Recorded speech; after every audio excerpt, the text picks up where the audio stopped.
Now is Andy Slavitt. He's the former acting administrator at the Center for Medicare and Medicaid Services for President Obama. Andy, thank you very much for being with us. We woke up to the news that the military was sending 50 doctors and medical personnel to Texas, to Bexar County, to help with the situation there. We woke up to the news that there are these hospitals in Florida that have 0 ICU beds available. Dr. Fauci says we're knee-deep in this, and the time to act is now. We need immediate help. What do you see going on this morning?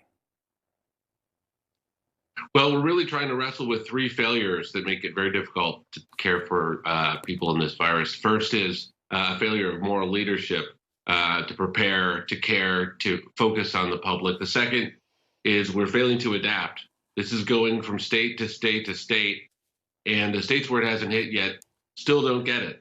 You're talking about Arizona and Texas, California, but there are other states where the virus hasn't quite been to yet because they're smaller cities, and they are not yet requiring masks. Here in Minnesota would be one. And then third, we have a bit of a failure of empathy, or a failure to really imagine what it's like until it happens to us.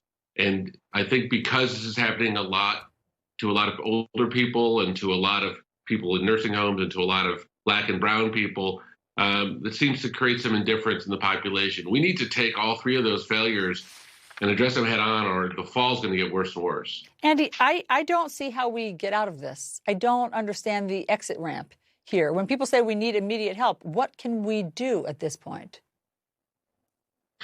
Well, a couple things. I mean, first of all, we should be confident that if you look around the world, whether it's Germany or Vietnam or New Zealand, pick a country, they have figured out how to manage the virus and open the economy.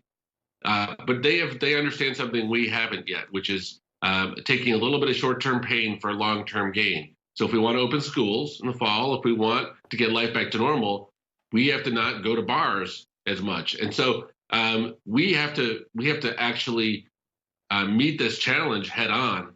If we do that, in a couple of weeks from now, case counts will begin to fall. In the meantime, we do what we do. We send our best people around the country to Texas, to Arizona, to Florida. We help our fellow Americans. Let's talk about schools a little bit more, because the education commissioner in Florida just issued this edict that in August, all schools in Florida need to be open for students K to 12. I know this is going to be a big subject for the White House today, opening schools. They want it to happen. There are parents around the country who want it to happen. But what is the right way to do it safely, Andy? Well, look, the right way to do it safely is to look at the data first and then make a judgment. I don't think there's anybody in the country that doesn't want schools to open, least of all parents who are working from home and realizing that taking care of their 7 or 8-year-old kid all day isn't easy, and they value their teachers for doing it. But we have to do it safely, and like everything else, we pick a date and we just decide to do it, and we rush instead of doing the actual work. Instead of saying, let's make sure we have enough testing, which we now don't. Let's make sure we have contact tracing.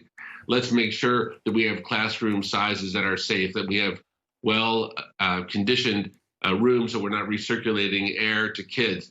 I don't doubt that it can be done. And I don't want this to turn into an issue where the president and Republicans say open schools and try to push the other side into saying not to. There's no reason to politicize this issue, but we do have to do the work to figure it out. The White House yesterday, the White House press secretary was trying to make the claim that the U.S. is being a leader around the world. Maybe she meant the dubious distinction of leading in cases and deaths, because that is what we're winning right now. And just to prove the point, the most affected countries, of the countries that have had the hardest time fighting coronavirus, here's the U.S. mortality rate. It's at the top. 4.4% of people who get this are dying in the U.S. That compares to Brazil's 4%, Russia's 1.5%, India's 2.8%, Peru's 3.5%. What is the U.S. leading on, Andy? And what role can the U.S. at this point still take? Well, look, I think people around the world are a little bit stunned at our reaction. Our first reaction was bad in March, but they would have expected by May or June we would have figured it out. And I think the press secretary is doing what press secretary believes her job is to do. So we are leading in a lot of the wrong places. I will say we have great scientists here, and I will say that we should have great confidence in our scientists, along with scientists around the world, to work on and figure this out. And if the public will give our scientists a little bit of time by wearing masks, by social distancing, there will be a light at the end of the tunnel. We will have stuff to be proud of to get through this. I just think we need to be able to buckle down through this very challenging period. Andy, I know you've been on the phone with scientists and researchers around the country, and one of the discussions you've been having is about vaccines, and there is some optimism about vaccines, and I know you hold that optimism, but you also have a solid dose of realism, and I was surprised to see you write that your expectation for how effective vaccines will be once they come into play isn't that high. You think 40 to 50% as opposed to, say, measles, which is in the 90s. Well, I really don't know. What I do know is that the way scientists talk about a vaccine, on the one hand, is very positive that the trials seem to be going quite well. On the other hand, they talk about them as part of an arsenal, John, of things that will all help us together reduce the spread and reduce the lethality of the condition.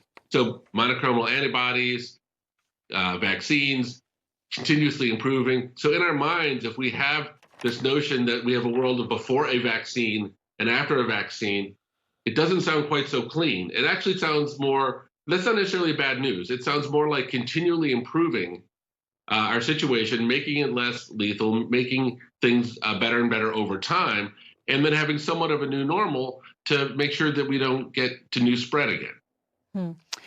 In terms of back to school for a second, in terms of universities, the Trump administration is announcing a plan to bar international students from being here in this country if there are just online classes. So international students will have to leave or go home or not come in the first place. Is that a good idea?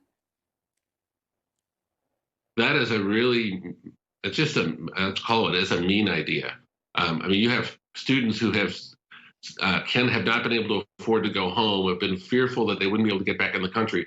So they've been living here alone all summer, and now they're going to be told that through no fault of their own, they're going to have to leave the country. This is mean. This is part of our brain drain. This is our anti-immigration side. There's nothing to do with public health in this decision.